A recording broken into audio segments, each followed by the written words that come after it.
Thank you very much, Inno Energy.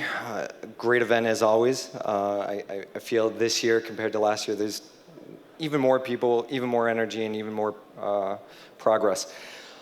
Inno Energy actually is the reason we're here.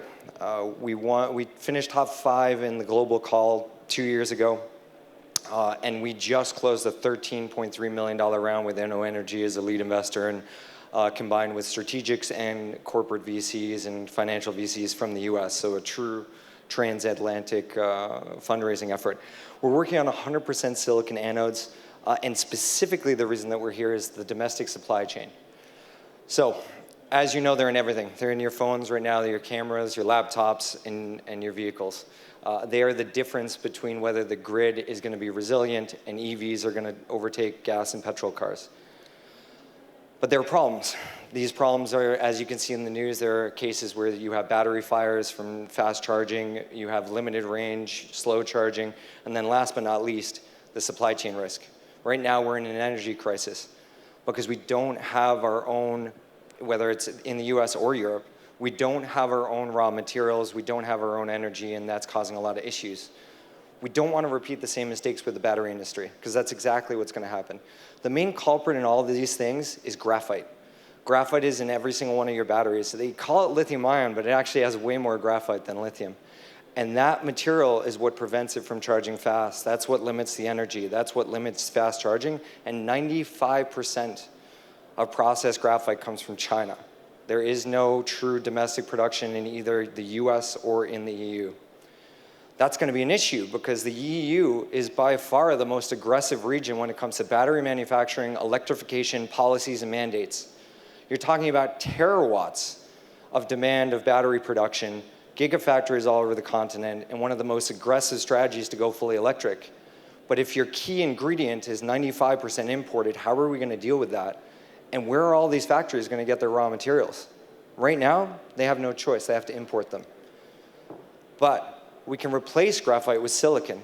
And silicon increases energy, increases fast charge, increases safety when used properly, and it's abundant.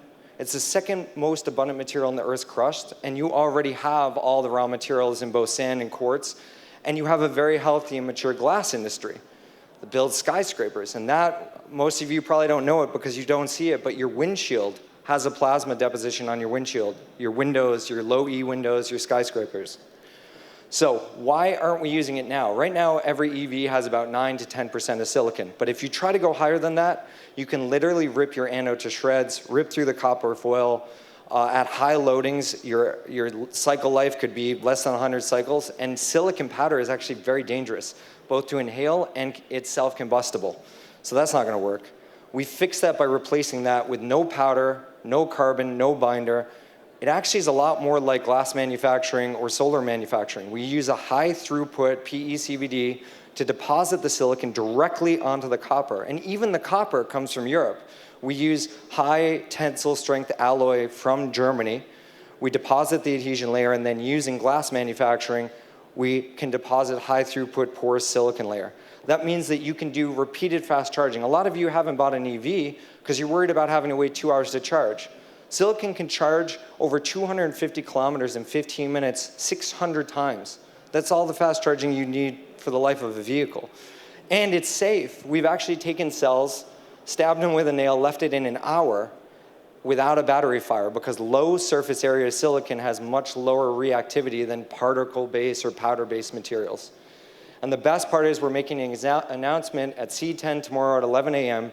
that we are using and partnering with one of the largest manufacturers of glass in Europe to start the first line of our gigafactory with the completion of the gigafactory by 2027. So to summarize, we're going to make a foundry and maybe several foundries across Europe to make 100% silicon anodes on foil, and we're going to solve this supply chain issue. Thank you very much for your time.